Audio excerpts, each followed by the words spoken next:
আজকের তাজা news update. দিদির নয় ভাইপোর শাসন হবে, 26-এ তৃণমূলকে ভোট না দেওয়ার অন্য যুক্তি দেখালেন অমিত শাহ।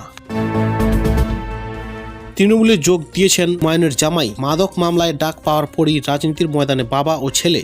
এ নিয়ে হুমায়ুনের কি প্রতিক্রিয়া জানাবো বিস্তারিত আলোচনায়। রাজ্যসভার প্রার্থী বাছাইয়ে সিকে ছিড়ল আদি নেতার। পশ্চিমবঙ্গ থেকে রাহুল সিংহ এবং বিহার থেকে নিতিন নবীন। অমিত শাহের সভার মাঠে পাল্টা জমায়েত ডাকলেন অভিষেক। জয় শ্রীরাম স্লোগান এর বদলে জয় মা কালী। বিজেপি সর্বভারতীয় সভাপতির প্রতিশ্রুতি, ইসলামপুরকে ঈশ্বরপুর করা হবে। এসআইআর এর কারণে নিহতদের পরিজনদের হাতে চাকরির নিয়োগপত্র তুলে দিলেন মুখ্যমন্ত্রী মমতা বন্দ্যোপাধ্যায়। সপ্তম বেতন কমিশন, শূন্যপদে নিয়োগ, চাকরি বয়সসীমা বৃদ্ধি, রায়দিঘিতে 3 প্রতিশ্রুতি অমিত শাহের। রাজ্য সরকারি পেনশনারদের জন্য সুখবর, 2 লক্ষ টাকার অতিরিক্ত ক্যাশলেস চিকিৎসার সুবিধা ঘোষণা অর্থ দপ্তরের। খামেনির হত্যা নিয়ে নীরব কেন মোদি? প্রশ্ন সোনিয়া রাহুলের, দাবি স্পষ্ট হোক। নির্দেশ আর নিয়ম লঙ্ঘন করেই চলছে কমিশন, এসআইআর নিয়ে আবার সুপ্রিম কোর্টে যাওয়া হবে, ঘোষণা অভিষেক বন্দ্যোপাধ্যায়ের। পশ্চিমবঙ্গের ভোট নিয়ে জরুরি বৈঠক বসবেন কমিশন, অনলাইনে থাকবেন পুলিশ প্রশাসনিক কর্তারাও। আমেরিকা ইরান সংঘর্ষ বেশি দিন চললে ধাক্কা খেতে পারে ভারতীয় বাণিজ্য। কোন কোন ক্ষেত্রে সবচেয়ে বেশি প্রভাব পড়বে জানাবো বিস্তারিত আলোচনায়। আমেরিকা ইরান যুদ্ধের জেরে পশ্চিম এশিয়ার আটকে থাকা ভারতীয়দের দ্রুত ফিরিয়ে আনা হবে জানালো কেন্দ্র।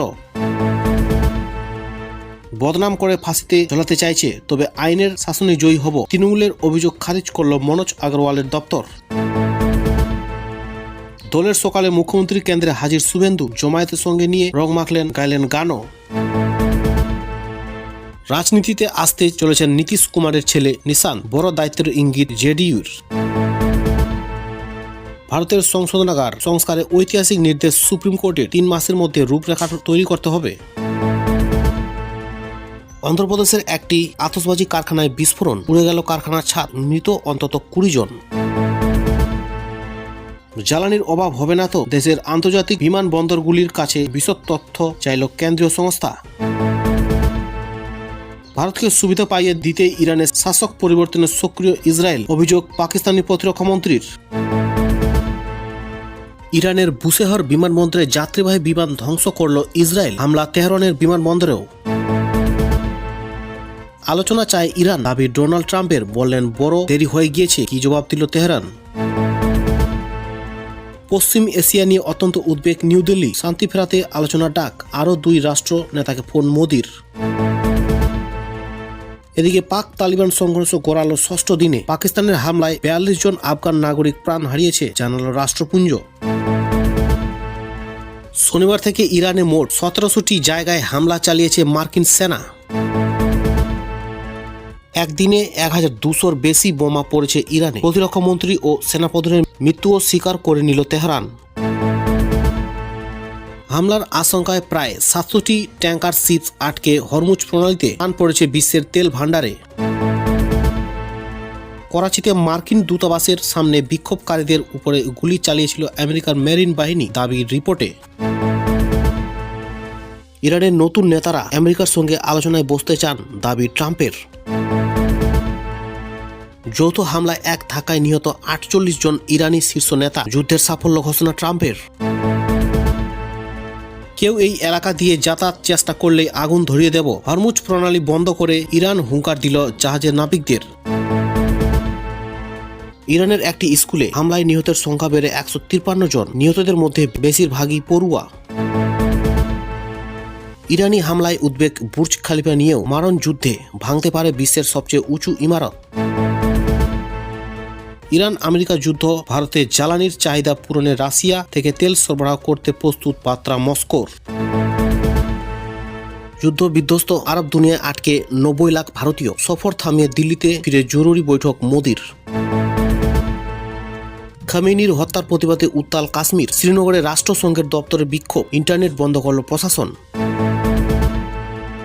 ইরান অভিযানে 24 ঘন্টায় 6900 কোটি টাকা খরচ আমেরিকার, ইসরায়েলকেও $1 বিলিয়ন সহযোগিতা।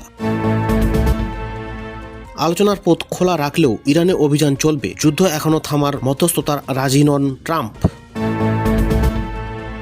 তৃতীয় বিশ্বযুদ্ধ আসন্ন, ব্রিটিশ বায়ুসেনা ঘাঁটিতে ড্রোন হামলা, ধ্বংস ইরান সেনার সদর দপ্তর। 4 সপ্তাহ স্থায়ী হতে পারে যুদ্ধ, ইরানের নতুন নেতৃত্বের সঙ্গে আলোচনার রাজি ট্রাম্প। এরকম সমস্ত খবরের ডেইলি আপডেট পেতে লাইক এন্ড সাবস্ক্রাইব করুন SN247 নিউজ চ্যানেলকে। আসছি বিস্তারিত আলোচনায়। বিধানসভা নির্বাচনের দামামা বাজার আগে মুর্শিদাবাদের রাজনীতিতে নতুন সমীকরণ। এক প্রকার ভাঙন ধরল ভরতপুরের সাসপেন্ডেড বিধায়ক হুমায়ুন কবিরের পরিবারের। ঘাসফুল শিবিরে যোগ দিতে চলেছেন হুমায়ুনের জামাই রায়হান আলী। শুধু রায়হানের নয়, তার বাবাও শাসক দলের পতাকা হাতে তুলে নিতে যাচ্ছেন বলে মঙ্গলবার জানা গিয়েছে। তৃণমূল থেকে বিলম্বিত হওয়ার পরে মুর্শিদাবাদের ভরতপুরের দাপুটে নেতা হুমায়ুন কবির আলাদা দল তৈরি করেছেন। দলের নাম জনতা উন্নয়ন পার্টি দেওয়া হলেও নির্বাচন কমিশনে জেইউপি নামে অন্য একটি রাজনৈতিক দল নিবন্ধিত থাকার কারণে সেই নাম বদলাতে হবে হুমায়ুনকে। এই পরিস্থিতিতে তিনি ভেবেছেন তার দলের নামের আগে আম শব্দটি যোগ করার কথা। তাহলে নতুন দলের নাম হবে আম জনতা উন্নয়ন পার্টি। তবু বিধানসভা নির্বাচনে নিজের দল নিয়ে লড়াই করতে অনড় তিনি। পুরনো মাদক মামলায় ইতিমধ্যে কয়েকবার ডেকে পাঠানো হয়েছে তার জামাই ও জামাইয়ের বাবাকে। রাজ্য সরকারের বিরুদ্ধে প্রতিহিংসামূলক আচরণ ও ভয় দেখিয়ে তৃণমূলে যোগদান করানোর অভিযোগ আগেই এনেছিলেন হুমায়ুন। এই পরিস্থিতির মধ্যেই তার জামাই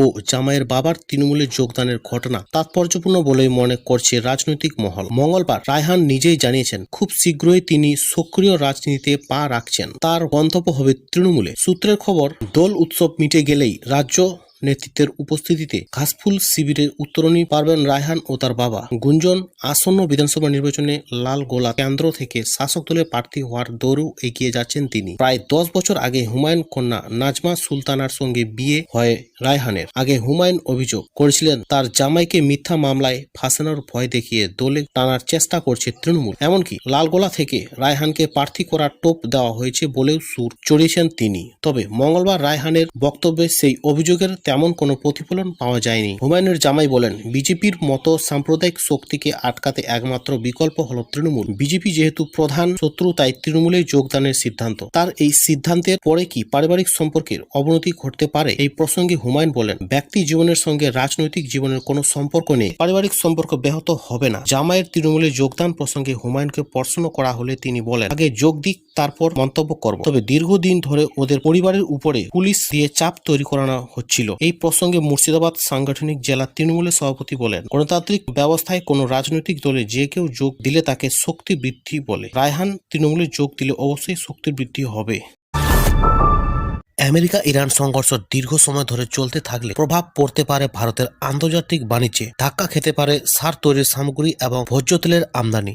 ভারত থেকে কিছু পণ্য ইউরোপ এবং পশ্চিম এশিয়ার দেশগুলিতে রপ্তানিও ধাক্কা খাওয়ার সম্ভাবনা রয়েছে, এমনটাই আশঙ্কা করছে বণিক মহল। পশ্চিম এশিয়ার সংঘর্ষ এখনো পর্যন্ত ভারতের আমদানি রপ্তানিতে সেই অর্থে প্রভাব ফেলেনি, তবে সংঘাত দীর্ঘদিন ধরে চললে পরিস্থিতি খারাপ হতে পারে বলে আশঙ্কা করা হচ্ছে। পশ্চিম এশিয়া হয়ে আমদানি রপ্তানির জন্য ইতিমধ্যে অতিরিক্ত অর্থ নেওয়া শুরু করে দিয়েছে বেশ কিছু পণ্য পরিবহন সংস্থা। ফ্রান্সের পরিবহন সংস্থা CMA-CGM প্রায় দ্বিগুণ অর্থ নিচ্ছে এই পথে সামগ্রী পরিবহনের জন্য। কন্টেনার পিছু $2000 থেকে $4000 বাড়তি অর্থ নিচ্ছে তারা। এর ফলে আমদানিকারক সংস্থাগুলি অনেক বেশি অর্থ গুনতে হচ্ছে। আগামী জুন মাস থেকে ভারতে খরিফ শস্যের মরশুম শুরু হবে। পরিস্থিতি এমন চলতে থাকলে দেশের সার উৎপাদনেও প্রভাব পড়তে পারে বলে আশঙ্কা করেছেন অনেকে। ডিএপি এবং SSP সার তৈরির জন্য অন্যতম গুরুত্বপূর্ণ উপাদান হলো সালফার এবং সালফিউরিক অ্যাসিড। ঘটনাচক্রে ভারত যে পরিমাণ সালফার আমদানি করে তার সিংহভাগই আসে পশ্চিম এশিয়া থেকে। মোট সালফার